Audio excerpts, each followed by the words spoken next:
குழந்தைகள் முதல் பெரியவர்கள் வரை அனைவரும் விரும்பி உண்ணக்கூடிய ஒரு பொருள் கரும்பு. இந்த கரும்பு சாப்பிடுவதால் கிடைக்கும் ஆரோக்கிய நன்மைகள் பற்றி தாங்க பார்க்க போறோம். இந்த கரும்பு சாப்பிடுவதால் நம் உடலுக்கு நோய் எதிர்ப்பு சக்தி அதிகரிக்கிறது.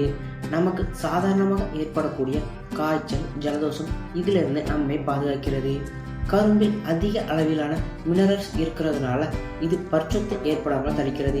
மேலும் வாய் துர்நாற்றத்தையும் போக்க வல்லது கரும்புச்சாறு. சிறுநீரக கற்களை கரைக்க வல்லது இந்த கரும்புச்சாறு. சிறுநீரக சொச்சுக்களையும் குணப்படுத்த வல்லதுங்க. மஞ்சள் காமாலை போன்ற நோய்களுக்கு சிறந்த மருந்தாக பயன்படுகிறது இந்த கரும்புச்சாறு. மலச்சிக்கல் மற்றும் அஜீரணத்தை சரிப்படுத்த வல்லது கரும்புச்சாறு. இது குடலின் ஆரோக்கியத்தை பாதுகாக்கும். மலச்சிக்கல் பிரச்சனை நீங்கும். இதில் உள்ள உப்புத்தன்மை உடலில் உண்டாகும் அமிலத்தன்மையை சமன் செய்யும் ஆற்றல் கொண்டது. சர்க்கரை நோய் உள்ளவர்களுக்கு நல்லது கரும்புச்சாறு.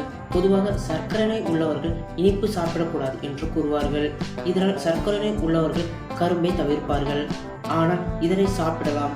இதில் உள்ள குளுக்கோஸின் அளவு குறைவாகவே இருப்பதால் இரத்தத்தில் உள்ள குளுக்கோஸின் அளவை அதிகரிக்காது என பல ஆய்வுகள் கூறுகிறது. உடல் எடை அதிகமாக இருப்பவர்கள் உடல் எடையை குறைக்க கரும்புச்சாறு பெரும் பங்கு வகிக்கிறது. கரும்புச்சாறில் உள்ள ரசாயனங்கள் உடலில் சேர்ந்துள்ள தேவையற்ற கொழுப்புகளை குறைக்கிறது. இதன் மூலம் உடல் எடை குறைகிறது. மேலும் உடல் எடை குறையும் போது ஏற்படும் சோர்வையும் கரும்புச்சாறு தடுக்கிறது. உடலில் உள்ள இரத்த அழுத்தத்தையும் கட்டுப்பாட்டில் வைக்க வல்லதுங்க. மேலும் உடலுக்கு சக்தி அளிப்பதில் பெரும் பங்கு வகிக்கிறது கரும்புச்சாறு. உடலில் சக்தி இல்லாத போது, குறிப்பாக வெயில் காலங்களில் வியர்வையாலும் உடல் சூட்டினாலும் உடல் சோர்வடையும். அந்த மாதிரியான சமயங்களில் கரும்புச்சாறு உடல்நிலை ஆற்றல் தரும் ஒரு சிறந்த பானமாக அமைகிறது. நன்றி.